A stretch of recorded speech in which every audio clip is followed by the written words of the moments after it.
লালমনিরহাট জেলা আমার মাহফিল, আমি যাইতেছি বাজান, কত রিক্সার খোঁজে আছি, একটা রিক্সা পাওয়া যায়নি।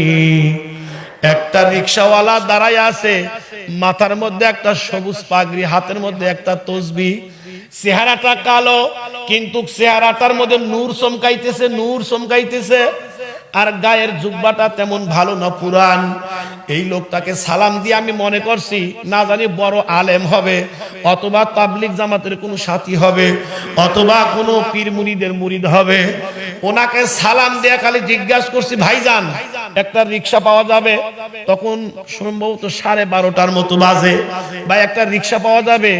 উনি মুস্কি হাসিদা বললেন, হুজুর আমি নিজে রিক্সাওয়ালা।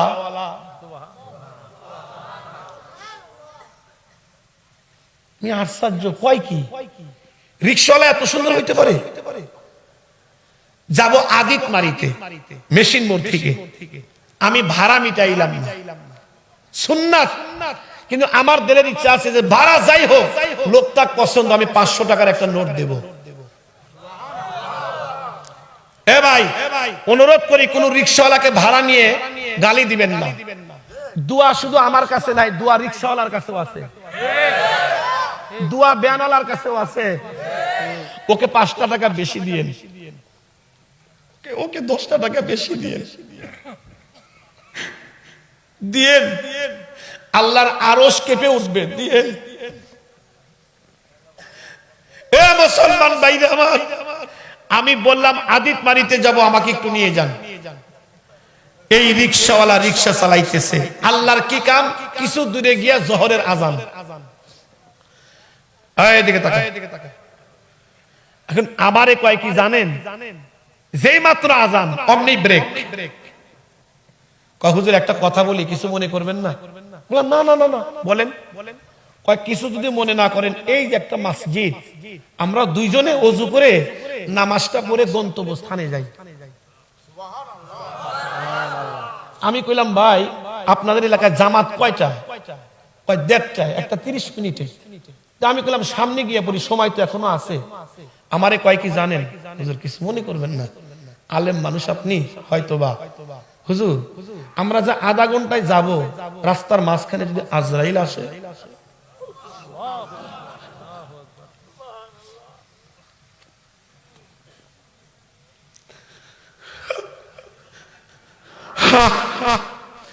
তখন আমার নিজেকে এত লজ্জা মনে হইল, আমি নিজেকে ধিক্কার দিলাম। ও মাওলানা সাইফি, কিসের আলেম তুই?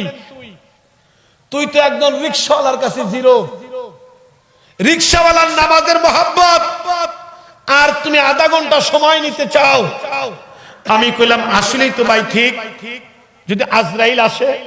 তো আমি বললাম একটা লোক অপেক্ষা করতেছি, একটু চলো ভাই। তো বাস আমার কথা অনুযায়ী উনি রিক্সা চালালেন। কাঁধে একটা গামছা ছিল, এই গামছাটা এমনি করে নিয়ে মাঝে মধ্যে 2টা চোখ মুছে। আমি বুঝি না, কেন ঘামলে তো পুরাটা মুখটাই মুছার কথা, উনি 2টা চোখ মুছে। আমি একটু উকি দিয়ে দেখি, কানতে 2টা চোখ লাল বানাইছে। বললাম দাঁড়াও ভাই, কাঁদো কেন? হুজুর গরিব হইতে পারি, আল্লাহর ঘরে আজান হলে দেল আর টেকে না, আল্লাহর ঘরে না যাওয়া পর্যন্ত চিন্তা করলাম আল্লাহর আশেকরে কষ্ট দিচ্ছি আমি। দেখলাম তাড়াতাড়ি চলো আমরা জামাত করি। ওযু করে জামাতে নামাজ পড়ে আমারে কয়, হুজুর কিছু মনে না করলে 1 কাপ চা খাওয়াবো। আমি চিন্তা করলাম একটা জুতার বাড়ি খাইলাম, না জানি আমাকে আবার কোন বাড়ি দিবে, কিন্তু ওর কাছে আমি শিখতেছি বাবা আলেম হলে যে শেখা শেষ তা না, শেখার অনেক কিছু আছে। আমাকে চা খাওয়াইতেছেন, হুজুর একটা কথা জিগাই। চিন্তা করলাম আবার কোন ভুল। জি ভাই বলেন। আপনি কি আল্লাহর নবীকে দেখেছেন? আর একটু জোরে কর। একজন রিক্সাওয়ালা, তার কাছে নবীর খবর আছে। কিসের মানুষ হইলাম?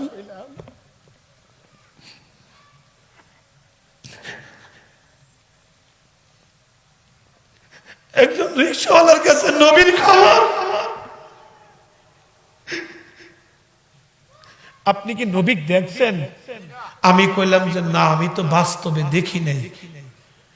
হুজুর কেমন দেখা যায়, কেতাবে পড়েন নাই?